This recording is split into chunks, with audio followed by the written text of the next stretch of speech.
শহর সংলগ্ন চা বাগানে এখন অকাল দীপাবলি। চা পাতা তোলার আগে দীপাবলির মতন ফাটছে আতশবাজি।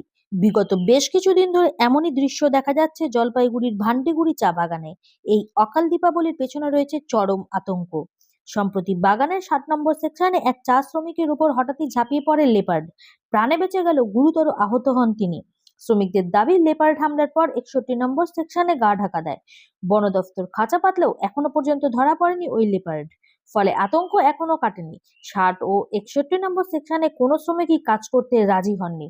অন্যান্য সেকশনে কাজ শুরু হলেও শ্রমিকরা শুরুতেই বাজি ফাটান, টিন বাজান, চেষ্টা করেন বন্যপ্রাণীকে দূরে রাখার। তবে সমস্যা তৈরি হয় অন্যখানে। শ্রমিকদের একাংশ জানান, বনের মাঝে বসবাস ও জীবিকার টানাপোড়েন যেন প্রতিদিন নতুন চ্যালেঞ্জ ছুড়ে দেয় শ্রমিকদের সামনে। গত রাতেও চা বাগানে বনকর্মীদের সঙ্গে রাত জেগে কাটিয়েছেন শ্রমিকরা। আর মনে মনে একটাই প্রার্থনা তাদের, লেপার যেন ধরা পড়ে। খানিক হলেও স্বস্তির নিঃশ্বাস যেন ফেলতে পারেন চা শ্রমিকেরা। তবে বন দফতর সূত্রে জানা যায়, বন দফতরের কর্মীরা এলাকায় পেট্রোলিং চালিয়ে যাচ্ছে। ব্যুরো রিপোর্ট, আমার বাংলা নিউজ।